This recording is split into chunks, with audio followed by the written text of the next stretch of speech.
Liam stood in front of the mirror of his small apartment in Melbourne, Australia, staring at his reflection with a mix of frustration and determination. He wasn't unhappy with how he looked, at least not entirely, but he felt invisible. In school, at the gym, even online, everyone seemed louder, sharper, more memorable. And Liam, he felt like a fading outline. But that changed the day his cousin Mateo arrived from Argentina. Mateo was everything Liam wasn't: confident, bright, full of energy. When they walked together through the Melbourne CBD, people turned to look at Mateo, even if he wasn't trying. It wasn't just appearance, it was the way he carried himself.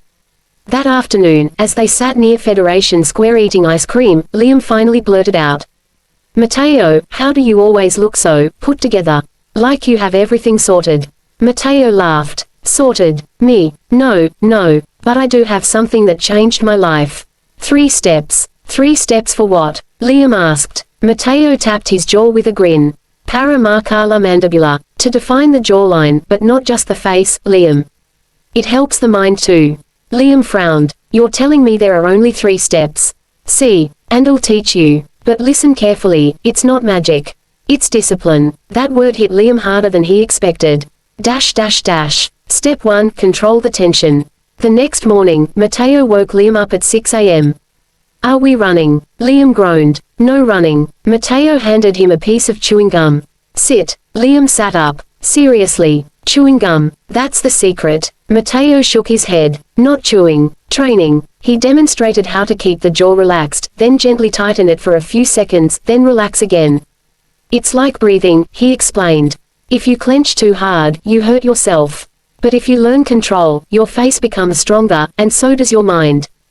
Liam practiced for 10 minutes, slow, controlled, rhythmic.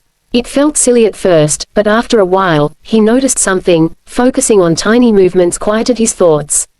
All the noise in his head softened. Every day afterward, Liam practiced that tension control exercise, never clenching, never forcing, just learning awareness. And gradually, he felt a change. Not in the mirror, but inside himself. His posture improved. His speaking became clearer. His anxiety softened like warm wax. One afternoon, his mum even said, "You look calmer lately. Happier. What are you two up to?" Liam shrugged, hiding a smile. "Just, learning things. Step 2, the posture rule." 2 weeks later, Mateo introduced the next challenge. "Liam, second step. You ready?" "As ready as I can be." Mateo placed a book on Liam's head. "What am I, some royalty training?" Liam laughed. "Posturer, cousin. A jaw doesn't stand out if the head hides." He demonstrated, shoulders relaxed, neck tall, chin slightly forward, not lifted, just confident. "When you walk like this," Mateo said, "your jaw looks clearer. But more importantly, your presence gets stronger." For homework, Liam needed to practice walking around the apartment with the book balanced on his head for 5 minutes a day. He failed the first day. He failed the second. By the 4th day, he managed 15 seconds straight. By the end of the 2nd week, he could walk across the living room without dropping it. And strangely, he felt taller, steadier, more grounded. One day at school, his friend Noah looked at him with surprise. "Dude, did you grow? You look different." Liam shrugged. "Just posture, I guess." But inside, he glowed. Step 3, confidence cut through. The 3rd step was not something physical. And Liam discovered this during a late evening walk along St. Kilda Beach. Mateo dragged him out after dinner, saying, "Tonight is special." They sat by the water, watching the lights shimmer on the calm waves. "Liam," Mateo began softly, "you know the final step. It's not your face. It's not the exercises. It's how you speak." Liam blinked. "How I speak? Yes. A jaw looks defined when your words have definition." He explained something Liam had never thought about before. When you speak clearly, confidently, slowly, your face changes. Your voice shapes your presence. People notice you more, not because of lines on your face, but because of lines in your speech. Mateo looked at him seriously. "You don't need to look like a movie star. You need to sound like someone who believes in himself." Liam swallowed. "I'm not good at speaking. I get nervous." Mateo placed a hand on his shoulder. "Then we practice." They spent half an hour reading dialogue from a random online script, taking turns, learning control. Liam learned to pause, breathe, project his voice. And something opened inside him, a voice he didn't know he had. A new version of himself. The 3 steps became part of Liam's routine. Jaw tension control, 10 minutes each morning.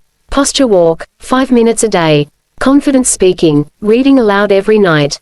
Not because he wanted a sharper jawline anymore, but because he liked who he was becoming. Weeks turned into a month.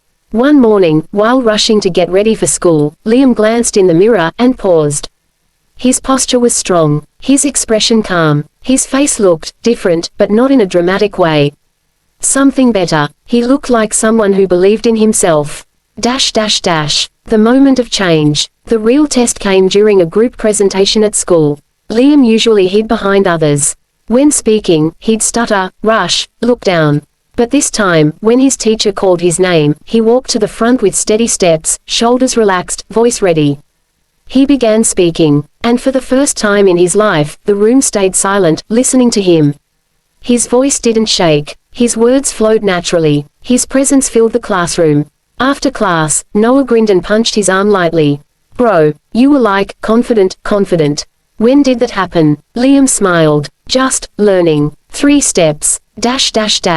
Parting wisdom. A few days later, Mateo's trip ended. At the airport, before boarding, he looked at Liam proudly. "Remember, cousin, marcar la mandibula doesn't mean changing your face. It means shaping your confidence. You did the hard work. Now keep going." Liam hugged him tightly. "Thanks for everything. De nada. Keep shining." As Mateo walked away, Liam realized something important. He wasn't invisible anymore, not because his jaw looked different, but because he was different. He carried his head high. He spoke with clarity. He believed in the power of small, consistent steps. And that made him stand out more than any jawline ever could. The waves at St. Kilda Beach echoed in his memory that night, soft, steady, unstoppable. Just like him.